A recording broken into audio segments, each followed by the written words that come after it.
me out here and speak about a topic which is really near and dear to my heart, and one of those things is stress management. That's something that I've been dealing with for several years, and I'll tell you why as I get going. But more importantly, let's talk about some specifics about stress. That is one of the most difficult topics to really understand and comprehend. Everybody in general understands that stress is a bad thing, but they don't know how to deal with that fact.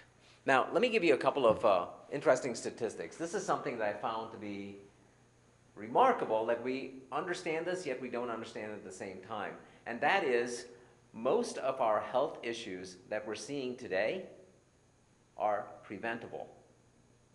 Do you understand what I'm saying? They're actually preventable, okay? And what am I talking about? Some of the major health issues that we have in this country are related to stress. And what are those things that I'm talking about? One of those things are heart disease. The second one is cancer. The third one are all these neurological diseases, all these chronic diseases. Now, why are those things preventable? Now, some of these things, sure, like cancer, MS, things along those lines, they are pathogens that you can't do anything about. However, the onset of them, that's something you can do something about. Obesity, that's something you can do something about. Heart disease, that's definitely something you can do something about. Depression, that's something you can do things about. These are all chronic diseases which are a manifestation of stress. Now, interestingly, our current president, Barack Obama, said this during his campaign. He was talking specifically about stress and how it's manifesting itself into a problem with our health system. He said something which was really interesting, and I really found this to be really, it's one of those kind of things where you go, I never thought of it this way. He said that our health system in this country is not a health system, it's a disease prevention system. Think about that. Think about what I just said. Our health system is not a health system, it's a disease prevention system. Now, why is that important? The reason that's important to understand is that the only way that we can stay healthy is by keeping an attitude of staying healthy. The only way you can stay healthy is by doing some pretty simple things, like you can actually try to reduce your stress levels. Now, a lot of people say, Akhil, how do we reduce our stress levels? And isn't stress like a normal thing? Well, absolutely, stress is a normal thing. Stress is something that everybody experiences. Oh, by the way, there's such a thing as good stress.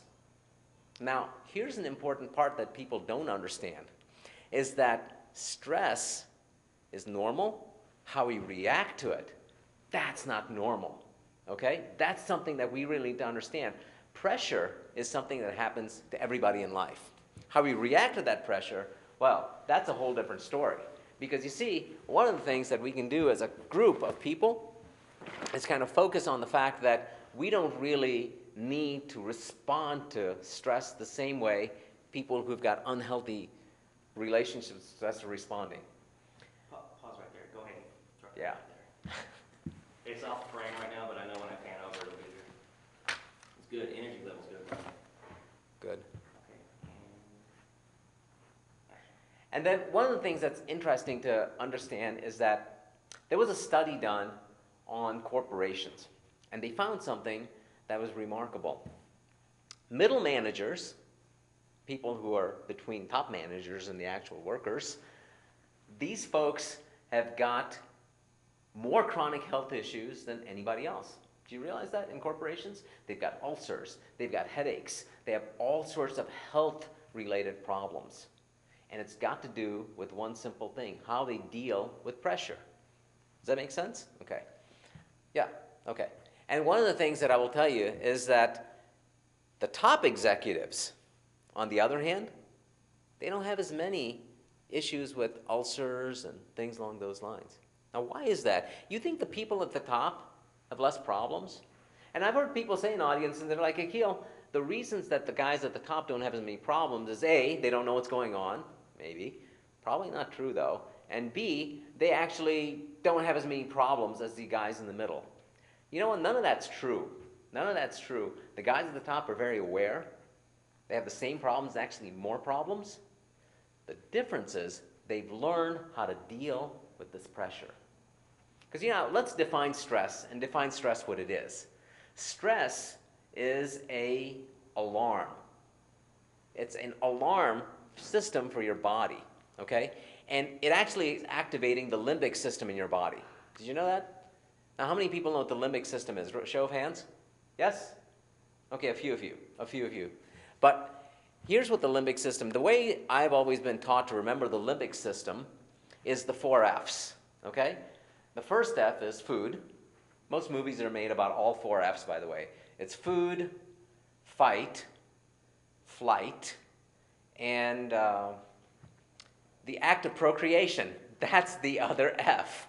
Okay, so anyway, those are all the things that our limbic system is about. And I'll grow up. And so one of the things that you really need to understand is that all of these 4 are causes that make your body jump into action. Okay, all these things make your body jump into action. Stress is something that's supposed to help you jump into action. It's designed so that if there's a lion coming at you, you either run away, you fight, or whatever, right? That's kind of what this is all about. Unfortunately, in today's economy, we are actually having these false signals coming to us. Does that make sense? Because stress is supposed to create a response in us. It's like a fire alarm, right? And what's happening is with the stress, we're actually responding incorrectly. It's like there's a fire alarm, and then you look, and there's no fire. That happens a lot. Now, you need to think about that. I want you to really think about that. Stress is causing you to respond to something that doesn't exist. That's really something that you can get into your mind right now, because a lot of times we are creating a situation that doesn't exist. How many of you fantasize about what's going to happen, then you jump into that fantasy over here, then what happens is you're like, all this stuff is going to happen to me, and then at the end of the day, it never happens. How much energy have you spent stressing over something that never has happened? A lot. I'll tell you, a lot of people do this. And now something starts happening in your body. You start responding to that stress. You start responding to all these different things, and that is where you have issues. Now, why is this such an important activity to me, stress specifically? Because I'm in a very difficult job. I'm in sales. How stressful is that? How many of you are in sales? Oh, most of you are in sales. Okay, great. Well, by the way, all of you are in sales. I think you know this. You're always selling. You're selling your ideas. You're selling and convincing people to do things all the time. But, okay, some of you are professionally calling yourself salespeople. The rest of you are not necessarily saying that you're professional salespeople, but you're all in sales. Why is sales such a stressful job? Because at the end of the day, what we're trying to do is we're trying to get somebody to buy you. You're actually trying to sell yourself. If you're not really selling yourself, you're not really selling anything. You can't really sell a product. You can't sell a company. You can't sell anything but you, because you're walking in the front lines and you're saying, Mr. Customer, I want you to buy something from me because I can help you. And that customer, the only reason he's going to say yes most of the time is because he sees something in you that he trusts. And when he doesn't buy, it gives you a signal and says, he doesn't trust you. He doesn't like you. You can come up with all these words like value propositions and all these different fancy Harvard terms that say, there's this all systems and segues that go into all these projects that you're going to do. It doesn't matter. At the end of the day, the customer is buying you or not buying you. Causes stress, especially if you're not making sales. Because then you start asking yourself a very simple question. What's wrong with me? False alarms. Remember those false alarms? That's not true. Now you have to ask yourself a very simple question. If the value proposition that you're putting in front of people is not working, change the proposition. That's really important.